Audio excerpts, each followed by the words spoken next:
Right message, right communication, country inside news. नमस्ते, देख रहे हैं कंट्री इनसाइड न्यूज़ का यूट्यूब प्लेटफॉर्म और मैं अभी मौजूद हूँ पटना में।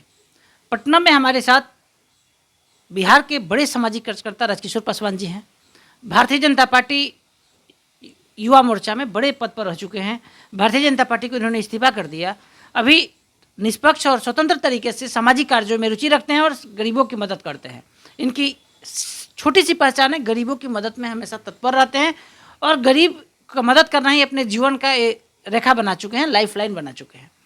वर्तमान समय में तेजस्वी प्रसाद यादव जब से स्वास्थ्य मंत्री बने हैं, स्वास्थ्य विभाग में बड़े स्तर पर उतावलापन देखा जा रहा है। स्वास्थ्य विभाग के जो डॉक्टर्स हैं, स्टाफ हैं, सभी उतावले दिख रहे हैं। कहीं ना कहीं धरना प्रदर्शन हड़ताल की बात हो रही है।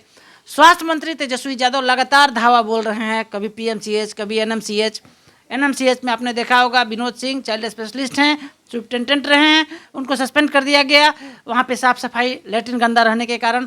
राजकिशोर जी, आप समाज से जुड़े रहे हैं और हॉस्पिटल से आपका नज़दीकी संबंध रहा है, अनेक लोगों की मदद में हमेशा आप तत्पर रहते हैं। तेजस्वी यादव जो एक्शन ले रहे हैं, इसका विरोध अब आईएमए ने शुरू कर दिया है, इस पर आप क्या कहेंगे? मेरा यही कहना है कि हम समझते हैं कि बहुत वर्षों बाद तेजस्वी यादव एक बहुत कर्मठ स्वास्थ्य मंत्री मिले हैं बिहार को, जो बहुत ईमानदारी से काम करने का प्रयास कर रहे हैं।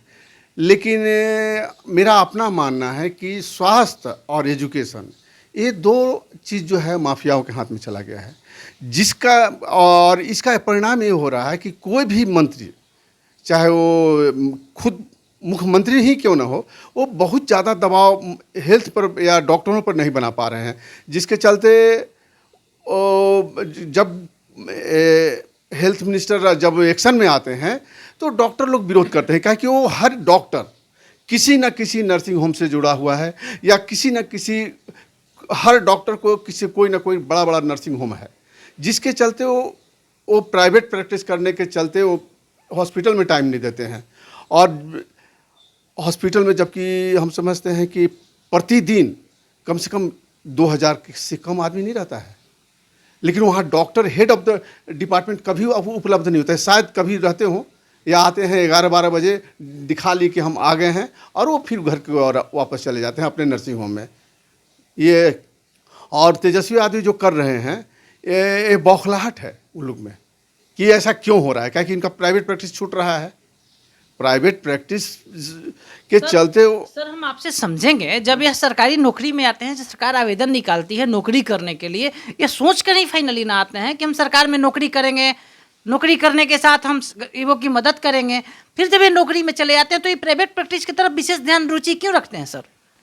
इधर मेरा मानना है कि 25-30 वर्षों में डॉक्टरों की मानसिकता बदली है। वो प्राइवेट प्रैक्टिस के लिए ही वो सरकारी जॉब में आते हैं। आप गौर कीजिएगा कि जो डॉक्टर प्राइवेट प्रैक्टिस ही केवल कर रहा है, वो इतना रनिंग में नहीं है, उसका उतना प्रचार प्रसार नहीं है। लेकिन जो डॉक्टर मेडिकल कॉलेज में है, तो पहले तो वो मेडिकल कॉलेज में प्रोफेसर है, वो एक नाम अलग जाता है मैसेज समाज में कि बहुत अच्छा डॉक्टर होगा, और इसका लाभ वो लोग उठाते हैं प्राइवेट नर्सिंग होम में। और इसी के चलते वो ज़्यादा झुकाव सरकारी हॉस्पिटल में रहता है, उसके बाद वो वहाँ से मरीज उनके यहाँ ट्रांसफ़र होते रहता है हमेशा। राजकिशोर जी, हम आपसे समझेंगे, आपने बड़े बड़े नेताओं को देखा है, बड़े बड़े राजनीतिज्ञों को समझाया। लालू यादव को आप अपना आइडियोलॉजी समझते हैं क्या? लालू यादव के बेटे तेजस्वी प्रसाद यादव जो उनके उत्तराधिकारी हैं, क्या इस माफिया कोकस को जो मेडिकल में हावी है और बरसों से हावी है, क्या इसको तोड़ पाएंगे? निश्चित रूप से तोड़ेंगे। हालांकि इनको जनता का सहयोग चाहिए। अगर जनता का सहयोग नहीं मिलेगा तो कठिनाई होगी। और हम समझते हैं कि तेजस्वी यादव बहुत ईमानदारी से काम करने का प्रयास कर रहे हैं, क्योंकि अभी तक कोई भी स्वास्थ्य मंत्री 12 बजे, 1 बजे, 2 बजे रात को कभी मेडिकल कॉलेज में नहीं जाते थे। और सुप्रिटेंडेंट तो खैर उनका घर के नौकर की तरह था, घर पर दरबारी करता था उनका, और ये एक तरह से कि वो वसूली का थी हो जाता था, वो वसूली मास्टर। हाँ, वसूली मास्टर। और उसके बाद पीएम से कोई भी हॉस्पिटल किसी तरह चले, उनको क्या फ़र्क पड़ता है। लेकिन तेजस्वी यादव इसको सुधारना चाहते हैं ईमानदारी से, और इसी का परिणाम है कि वो बार बार एक बार गर्दनी बाग हॉस्पिटल में गए, पीएमसीएच में गए, एनएमसीएच में गए, कर रहे हैं लगातार प्रयास। और डॉक्टर सबको इसी से का विरोध है कि वो क्यों बार बार हम लोग को मुआयना कर रहे हैं। और जहाँ तक हमारा एक हमको दुख होता है, आईएमए जो होता है, ऑल इंडिया मेडिकल के जो एसोसिएशन होता है, वो केवल डॉक्टरों के फेवर में क्यों बात करती है?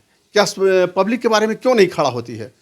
वो डॉक्टरों से प्रश्न करे कि ऐसा क्यों हो रहा है कि आपको जब ड्यूटी दिया गया है 12 बजे रात में हॉस्पिटल में, आप उसका ड्यूटी है, तो आप वहाँ उपलब्ध क्यों नहीं है? और जब आपकी जांच हो रही है, आपको खोजा जा रहा है, तो आप हड़ताल पर चले जा रहे हैं। ये आईएमए को पूछना चाहिए, ऑल इंडिया मेडिकल एसोसिएशन को। नहीं तो एक तरफा वो काम कर रहा है आईएमए। आप सुन रहे थे बिहार के दिग्गज सामाजिक कार्यकर्ता राजकिशोर पासवान जी को। इन्होंने दोनों लोगों पर सवाल उठा दिया। आईएमए पर तो सबसे बड़ा सवाल उठाया। आईएमए चिकित्सकों के हित की बात करती है, क्या उसके बिहार की जनता, देश की जनता उसको नहीं दिखती है कि वो कितने कठिनाई में जी रहे हैं? और दूसरा, बिहार के लोगों से राजकिशोर पासवान जी ने अपील किया कि तेजस्वी यादव के कदम में कदम मिलाकर चलें। तेजस्वी यादव बिहार को बदलने के लिए आए हैं और तेजस्वी यादव के नेतृत्व में स्वास्थ्य विभाग में बड़ा परिवर्तन देखने को मिलेगा। हमारे सहयोगी सन्नी मिश्रा के साथ कौशलेंद्र, पटना से। Right message, right communication. Country Inside News.